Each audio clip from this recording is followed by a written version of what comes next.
मनोज जरांगेंच्या आंदोलनानंतर महाराष्ट्रामध्ये जुन्या वंशावळी शोधून कुणबी प्रमाणपत्र देण्याच्या प्रक्रियेला सुरुवात झाली। पण गेल्या काही दिवसांमध्ये काही मराठा उमेदवारांची प्रमाणपत्र अवैध ठरल्याचं समोर आल्यावर मनोज जरांगेंचा चांगलाच पारा चढला। त्यांनी थेट उपमुख्यमंत्री एकनाथ शिंदेंवर जहरी टीका करत डबल ढोलकी असल्याचा आरोप केला। नेमकं काय घडलं बघूया या स्पेशल रिपोर्टमध्ये।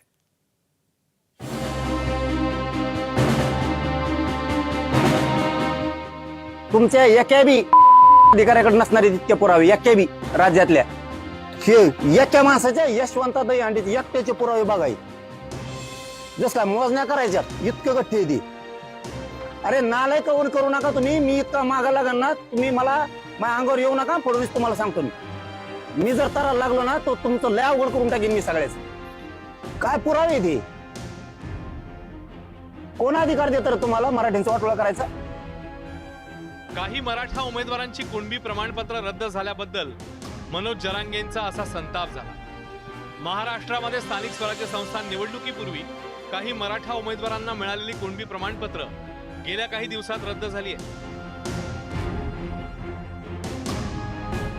प्रमाणपत्र रद्द झालेल्या काही उमेदवारांची भेट घेतल्यानंतर मनोज जरांगेंनी पत्रकार परिषद घेत आपला राग व्यक्त केला। विशेष म्हणजे मनोज जरांगेंनी थेट उपमुख्यमंत्री एकनाथ शिंदेंनाच फैलावर घेतल्यामुळे सर्वांच्याच भुवया उंचावल्या। मला शिंदे साहेबांकडून या अपेक्षाच नव्हती। किती डबल ढोलकी चालणार तुम्ही? प्रमाणपत्र रद्द करायसाठी तुमचे लोक ह्या गटाचा नाही निवडून आला आणि त्या गटाचा निवडून आला। मराठ्यांच्या विरोधात काम करणारे ओबीसीचे नेते तुमच्या संग हिंडत येत ते तुम्ही आमच्या अंगावर घालणार चिरीमिरी त्यांना तिकडे चारून। जातवन रक्तवान आहेत साहेब, आम्ही जातवन तासील रक्ताचे आहेत शिंदे साहेब। यांच्यावर कधी संशय येत नव्हता। आमच्या मराठ्याच्या आरक्षणात विरोध करणारे लोक तुमच्या ऑफिसला कस काय येतात? कस काय येतात? तुमच्या प्रवक्त्या संघ तुमच्या मराठा समन्वयका संघ कस काय बाळासाहेब भवनला हमेशा कस काय संशय होऊ नये? आजवर मुख्यमंत्री फडणवीसांवर टीका करणाऱ्या जरांगेंनी पहिल्यांदाच एकनाथ शिंदेंना थेट लक्ष केल्याचं दिसलं। केवळ शिंदेंवर टीका करून ते थांबले नाहीयेत, तर पुढच्या निवडणुकीत शिंदेंचे आमदार पाडण्याचा इशाराही त्यांनी दिला। तुम्ही मराठ्याचं आयुष्य बर्बाद करणार तर शिंदे साहेबांचे मी इतके शिटा पाडणार की शिंदे साहेबाला आयुष्यात पश्चाताप आला नसतं। पैसे नोटा नाही चालत साहेब, मोदी साहेब लोकसभेला लय नोटा चाललेल्यात लोकाला, काहीच वाकडं नाही झालं मराठ्याचं। मी झोपून टाकीन तुमचे सगळे। आपल्या विरुद्ध काही जण आंदोलनाची तयारी करत असून शिंदे त्यांना बळ देत असल्याचा धक्कादायक आरोप जरांगेंनी केलाय। तुम्ही एकनाथ शिंदे साहेबांनी सांगितलं म्हणून तुमच्या कॉलेजला बैठक घेऊन माझ्या विरोधात आंदोलन उभा करणार आणि त्याला बळ एकनाथ शिंदे साहेब देणार? शिंदे साहेब तुम्हाला याच्यासाठी नाही ते गादीवर बसला आम्ही। तुम्हाला आता वाटत असेल आता निवडून आलोत काय गुतलंय, असं नसतं ते, असं नसतं ते। ती भाप उतरायची ताकद आहे माया। शिंदेंच्या मराठवाड्यातल्या शिलेदारांचा जाहीर पाणउतारा करत जरांगेंनी शिंदेंना आरोपीच्या पिंजऱ्यात उभं केलं।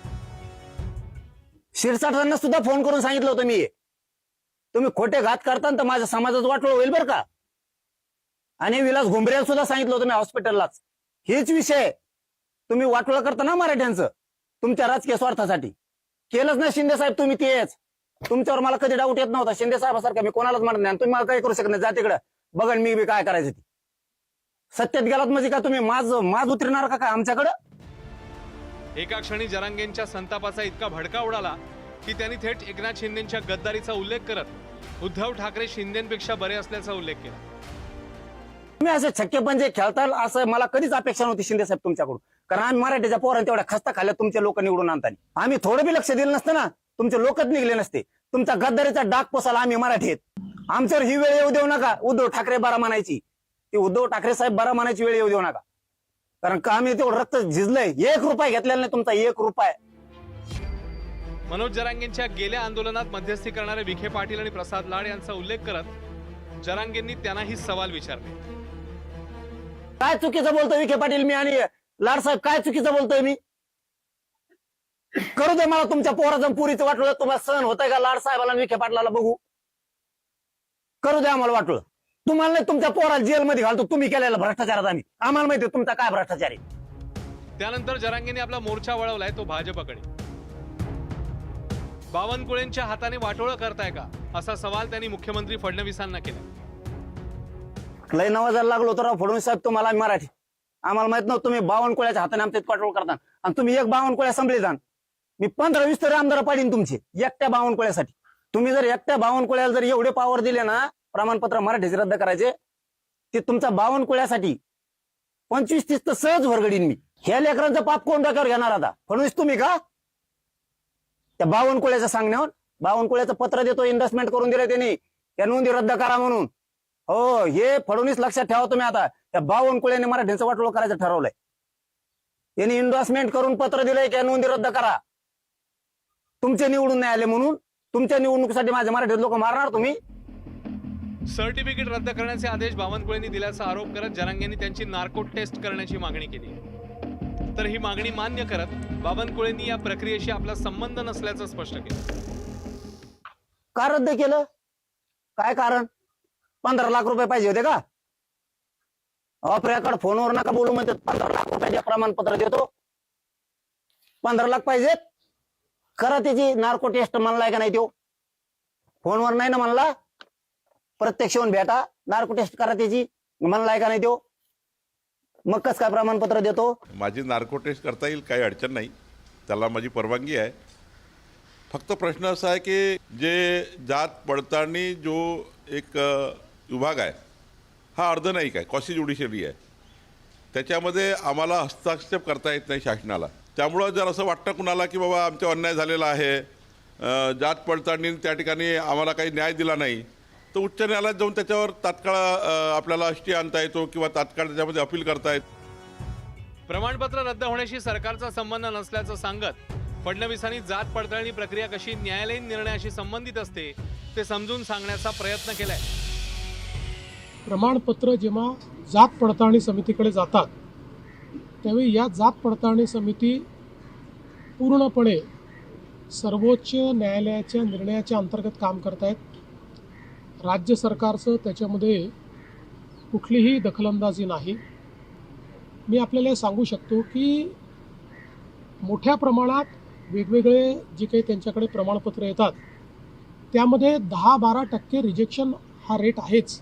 काही जाणीवपूर्वक कोणीतरी ते रिजेक्ट करताय असं म्हणणं योग्य नाही. मनोज जरांगे हे आजवर मुख्यमंत्री देवेंद्र फडणवीसांबाबत अनेकदा त्वेषानं बोलल्याचं महाराष्ट्रानं बघितलंय, पण आतापर्यंत एकनाथ शिंदेवर त्यांनी कधीही थेट आरोप केले नव्हते. त्यामुळे शिंदेंना जरांगेंचा सॉफ्ट कॉर्नर असल्याची चर्चा होती. मात्र काही मराठा उमेदवारांची कुणबी प्रमाणपत्र रद्द झाल्यानंतर जरांगेंनी थेट एकनाथ शिंदेंना लक्ष करत त्यांच्या गद्दारीचा उल्लेख केलाय. त्यामुळे 29 ऑगस्ट पासून पुकारलेल्या आंदोलनात आता फडणवीसांऐवजी थेट जरांगेंचं प्रमुख टार्गेट शिंदे असणार का याची चर्चा सुरू झाली. तर जरांगेंच्या इतक्या थेट हल्ल्यानंतर शिवसेनेचे नेते अपेक्षेप्रमाणे डॅमेज कंट्रोलच्या मोडमध्ये गेल्याचं दिसतंय. आमचे मंत्री उदय सामंत मनोज जरांगे पाटील यांच्याशी त्यांनी चर्चा केली. मला उदय सामंत यांचा फोन आला होता आणि त्यांनी सांगितलं की मी जेव्हा मुख्यमंत्री होतो त्यावेळेस मराठा समाजासाठी 10% आरक्षणाचा निर्णय आपण घेतला. कुणबी प्रमाणपत्र मिळत नव्हती ती मिळू लागली. जो काही निधी सारथीसाठी अण्णासाहेब पाटील आर्थिक विकास महामंडळासाठी किंवा ज्या काही सुविधा ओबीसीचं कुठलंही नुकसान न करता इतर समाजाला कुठेही इतर समाजावर अन्याय न करता मराठा समाजाला जे जे काही देता येईल ते दिलं होतं आणि याची माहिती मनोज जरांगे पाटील यांना आहे आणि नक्कीच त्यांचा गैरसमज दूर होईल. मनोज दादांशी मी खरं तर आत्ताच बोलणार होतो, प्रेसच्या अगोदर कदाचित मी बोलणार होतो, परंतु मी बोलू शकलो नाही. आणि नक्की काय अडचण निर्माण झाली, कारण मी देखील त्या समितीवर आहे. समितीच्या अध्यक्ष विखे पाटलांकडे मी तो विषय मांडेल आणि जर आवश्यकता भासली तर माननीय शिंदेसाहेब आणि माननीय देवेंद्रजी फडणवीस जे मुख्यमंत्री आहेत त्यांच्याकडे देखील आम्ही हा विषय मांडू. एकनाथ शिंदेसाहेब महाराष्ट्राचे नेते आहेत. काही लोक त्यांना येऊन भेटत असतील, उपमुख्यमंत्री म्हणून भेटत असतील, शिवसेनेचे मुख्य नेते म्हणून भेटत असतील. मनोज जरांगे यांचा गैरसमज झाला असेल तो त्यांनी दूर करावा. वेळोवेळी कोण उभं राहिलेलं आहे संपूर्ण मराठा समाजाला याबद्दलची जाणीव आहे आणि मनोज जरांगेंनाही याची कल्पना आहे. कोणीही डबल गेम करत नाही आहेत. जर काही त्यांच्याकडे पुरावे असतील तर त्यांनी एकनाथ शिंदे साहेबांना त्यांनी द्यावे. मनोज जरांगे साहेब नेहमीच एकनाथ शिंदे साहेबांच्या संपर्कात असतात. दरम्यान या सगळ्या प्रकरणावरून काँग्रेस नेते विजय वडेट्टीवारांनी सरकारच्या धोरणावर टीका केली आहे. कोणाच्या दबावाखाली आणि कोणाच्या रेट्यामुळं जर सरकार इच्छापूर्ती करत असेल तर ते न्यायालयात टिकणार नाही. त्याची सुरुवात या व्हॅलिडिटीमधून कास्ट सर्टिफिकेट रद्द होण्यापासून सुरुवात झालेली आहे आणि जे जे बोगस आहेत ते सर्व असे रद्द होणारच आहेत. तुम्हाला मी जरांगे पाटलांना दोष देत नाही, त्यांनी समाजाची मागणी पुढे केली असेल, परंतु ते कायद्यानुसार योग्य नाही हे आता कायद्याने दाखवून दिलं आहे. एकीकडे बावनकुळेंच्या आदेशाने सर्टिफिकेट रद्द झाल्याचा दावा करत जरांगेंनी भाजपला टार्गेट केलंय, तर दुसरीकडे शिंदेंवरही डबल गेम खेळत असल्याचा आरोप केलाय. त्यामुळे महिना अखेर सुरू होणाऱ्या आंदोलनात आता जरांगेंचा रोग काय असणार आणि त्यांची समजूत काढण्यासाठी स्टेजवरचे आणि पडद्यामागचे संकटमोचक बदलणार का, याकडे सर्वांचं लक्ष असेल. ब्युरो रिपोर्ट, ABP माझा.